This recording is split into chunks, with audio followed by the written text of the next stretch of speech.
title is A Primer on Electric Vehicles in India, a machine-generated literature overview. So this book is written with my co-author, Deb Mukherji. So he is into the automotive sector and I am an economist.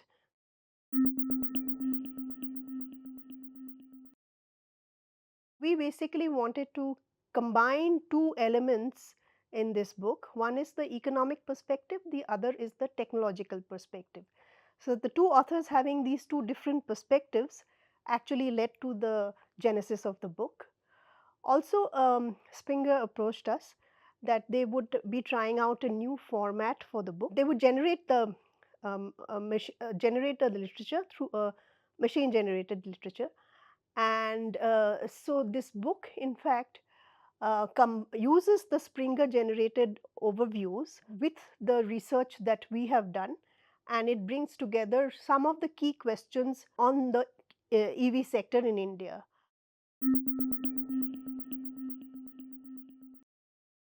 So we take actually a value chain approach. So we look at the raw material, we look at the technology, then we go downstream into issues that how are states doing as far as regulations is concerned. We end with a little bit of a geopolitical question, given that a lot of critical minerals are used in electric vehicles and which are imported by the country. So there are three key questions that this book looks at.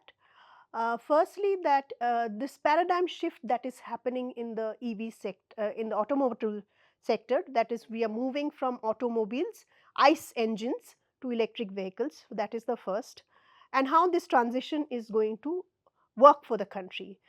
The second is it looks at the value chain, the entire value chain of the electric vehicle, and what are the bottlenecks, what is working, what is not working.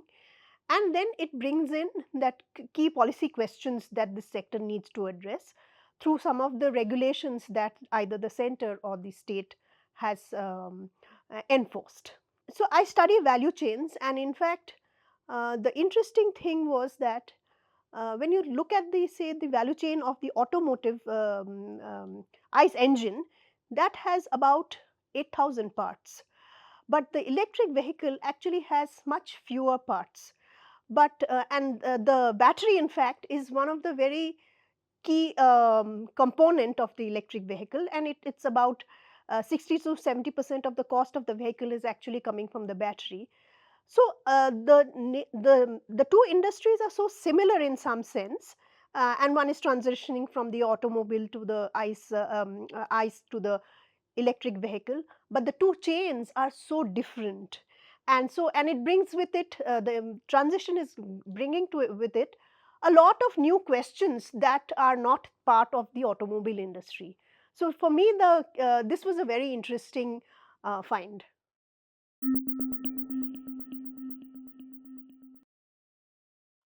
One of the misconceptions, popular misconceptions, is that if it rains, electric vehicles are dangerous. And that you might actually get a shock. Uh, there's no such thing that might happen. The only thing is that if the roads get flooded and you use an electric vehicle in that, there may be damage to the car. But the fact that, I mean, if it rains and you will get a shock, that is a very, that is a misconception that cannot happen actually. I think we hope that the readers understand that we are coming at it from two slightly different perspectives, the economic and the technological, and by combining these two, we hope to give them a overview of the whole sector.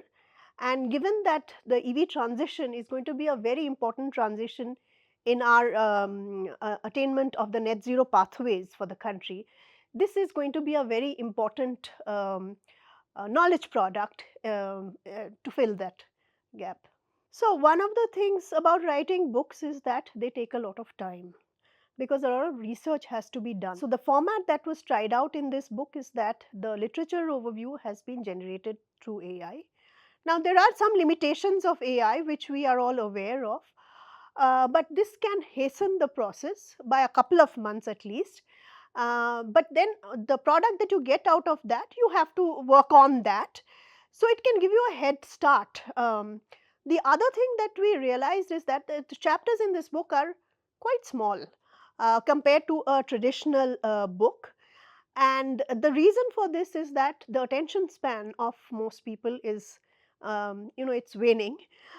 So shorter chapters and crisper chapters are perhaps needed to get people's attention. So, and each chapter can be read by itself. You don't need to read the entire book if you want to only delve into one particular issue.